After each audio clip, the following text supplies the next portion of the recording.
የዓለማችን የነዳጅ የደም ስር በዓለማችን ላይ የአንድ ሀገር ዕጣ ፈንታ ብቻ ሳይሆን የቢሊዮኖች ሰዎች የዕለት ተዕለት ሕይወት በአንድ ጠባብ የውሃ መስመር ላይ ይወድቃል ቢባል ለማመን ይከብዳል። ነገር ግን እውነታው ይኸው ነው።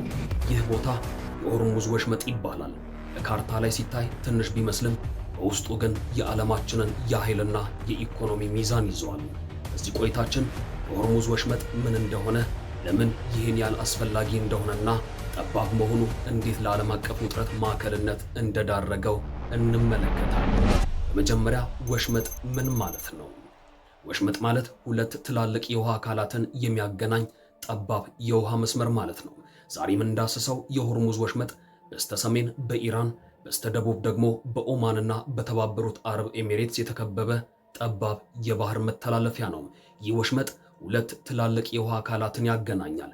በነዳጅ የበለጸገውን የፋርስ ባህረ ሰላጤንና ወደ ሰፊው የዓለም ውቅያኖስ የሚወስደውን የኦማን ባህረ ሰላጤን። በጣም ጠባብ ከመሆኑ የተነሳም መርከቦች የሚያልፉበት መስመር ጥቂት ኪሎ ሜትር ብቻ ነው። በወሽመጡ ዙሪያ ኢራን፣ ኦማንና የተባበሩት አረብ ኤሚሬትስ ሀገራት ይገኛሉ።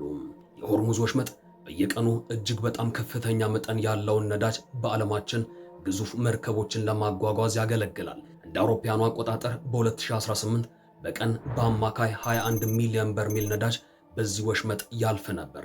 አንድ በርሜል 159 ሊትር ገደማ ሲሆን ይህም በቀን ከ3 ቢሊዮን ሊትር በላይ ነው። ከ1300 በላይ የኦሎምፒክ መዋኛ ገንዳዎችን ሊሞላ የሚችል ፈሳሽ ማለት ነው። ይህም አጠቃላይ የዓለምን የቀን የነዳጅ ፍጆታ 21 በመቶ ይሸፍናል።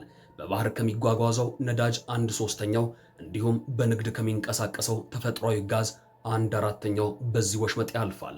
እንደ ሳውዲ አረቢያ፣ ኩዌት፣ ኢራቅና ኤሚሬትስ ያሉ ሀገራት ነዳጃቸውን ለዓለም ገበያ በተለይም ወደ እስያ ለመላክ የግድ በዚህ በር ማለፍ አለባቸው።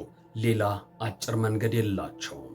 የሆርሙዝ ወሽመጥ በጣም በጠበበበት ቦታ ስፋቱ 39 ኪሎ ሜትር ብቻ ነው። በዚህም ምክንያት መርከቦች ጥብቅ የሆኑ የመርከብ መስመሮችን መከተል አለባቸውም።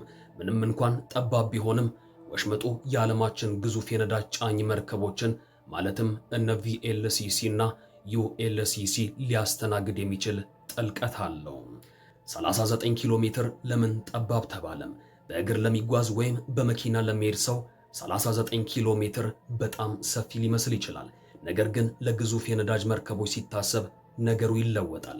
በዚህ ወሽመጥ የሚያልፉት መርከቦች ሱፐር ታንከርስ የሚባሉ ሲሆን አንዳንዶቹ ቁመታቸው ከኤፍል ታወር በላይ ረጅም ነው። እነዚህ መርከቦች እንደ ልብ ለመጠምዘዝ እና ፍጥነታቸውን ለመቆጣጠር ሰፊ ቦታ ይፈልጋሉ። በዛ ላይ በወሽመጡ ውስጥ መርከቦች በፈለጉበት ቦታ አይሄዱም። ግጭትን ለማስወገድ ልክ እንደ መኪና መንገድ ወደ ውስጥ የሚገባና ወደ ውጭ የሚወጣ መስመር ተለይቶላቸዋል። እያንዳንዱ መስመር 3 ኪሎ ሜትር ስፋት ብቻ ነው ያለው። በመስመሮቹ መካከል ደግሞ 3 ኪሎ ሜትር የጥንቃቄ ክልል አለም። ስለዚህ ትክክለኛው መተላለፊያ በጣም ጠባብ ነው ማለት ነው። ሌላው ደግሞ ቦታው 39 ኪሎ ሜትር ስፋት ቢኖረውም በሁሉም ቦታ የውሃው ጥልቀት እኩል አይደለም። ግዙፍ መርከቦች መሬት እንዳይነኩ የግድ ጥልቀት ያለውን ጠባብ መስመር ብቻ መከተል አለባቸውም። ስለዚህ መርከቦች በጥልቀት ማነስና በደህንነት ምክንያት የሚጠቀሙበት ትክክለኛ መንገድ ግን እጅግ በጣም ጠባብ ነው። ከፋርስ ባህረ ሰላጤ የሚወጡ መርከቦች በጥንቃቄ የተቀመረ ጉዞ ማድረግ ይኖርባቸዋል። መጀመሪያ በኢራን የግዛት ውሃ ክልል ይጀምራሉ። በመቀጠልም በአሁኑ ወቅት በኢራን ቁጥጥር ስር ባሉ 3 ደሴቶች መካከል ያልፋሉ። ከዚያም የኦማን የውሃ ግዛት ውስጥ በመግባት የወሽመጡን በጣም ጠባብ ክፍል ያቋርጣሉ። ለምን የውጥረት ማዕከል ሆነ? ይህ ቦታ የሁል ጊዜ የፖለቲካ መሟሟቂያ የሆነው በሁለት ዋና ዋና ምክንያቶች ነው። ወሽመጡ ጠባብ በመሆኑ ኢራን ወይም ሌላ ኃይል መንገዱን እዘጋዋለሁ ቢል የዓለም የነዳጅ ዋጋ በአንድ ሌሊት ሰማይ ይነካል። ይህም ለኢራን ትልቅ የፖለቲካ መጠቀሚያ መሳሪያ ሆኖላታል። መርከቦች ሲያልፉ በኢራን ወይም በኦማን የባህር ክልል ውስጥ መግባት አለባቸው። ይህም የኔ ክልል ነው አታልፉም ወይም መርከባችሁን እፈትሻለሁ የሚሉ ግጭቶችን ይፈጥራል። መንገዱ ለአንድ ሳምንት ቢዘጋ ምን ይከሰታል?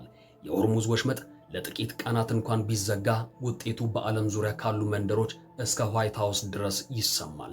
የነዳጅ ዋጋ በአንድ ሌሊት እጥፍ ሊጨምር ይችላል። ይህም የትራንስፖርት ወጪን ስለሚጨምር በየሀገሩ የምግብና የሸቀጦች ዋጋ እንዲንር ያደርጋል። የዓለም ኢኮኖሚ ይናጋል። ፋብሪካዎች በኃይል እጥረት ምክንያት ሊዘጉ ይችላሉ።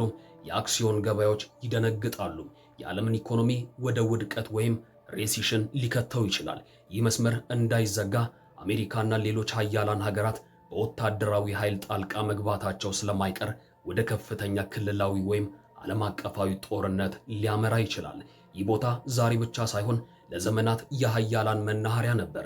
በጥንት ዘመን የንግድ መርከቦች ቅመማ ቅመሞችንና ሐርን ከአረብ ሀገራት ወደ ህንድና ቻይና ለማጓጓዝ ይጠቀሙበት ነበር። በ16ኛው ክፍለ ዘመን ፖርቹጋሎች አካባቢውን ተቆጣጥረውት የነበረ ሲሆን በኋላም ብሪታንያ ለረጅም ጊዜ በኃይል አስተዳድረዋለች። ነገር ግን የወሽመጡ እውነተኛ የፖለቲካ ትኩሳት የጀመረው በ1980ዎቹ በኢራንና በኢራቅ ጦርነት ወቅት ነበር። ያኔ የታንከር ጦርነት ተብሎ በሚጠራው ግጭት ሁለቱም ሀገራት የሌላኛውን ወገን የነዳጅ መርከቦች በቦምብ ይመቱ ነበር። ይህም ዓለም ለመጀመሪያ ጊዜ የሆርሙዝ መዘጋት ምን ያህል አደገኛ እንደሆነ የተገነዘበችበት ወቅት ነበር። ዛሬም ቢሆን በኢራንና በምዕራባውያን መካከል ውጥረት በሚፈጠርበት ጊዜም ኢራን ወሽመጡን እንደ መዝጊያ ዛቻም ትጠቀምበታለች። የሆርሙዝ ወሽመጥ መልክዓ ምድራዊ ስጦታ ብቻ ሳይሆን የዓለም ፖለቲካና ኢኮኖሚ የሚተነፍስበት ቀዳዳ ነው።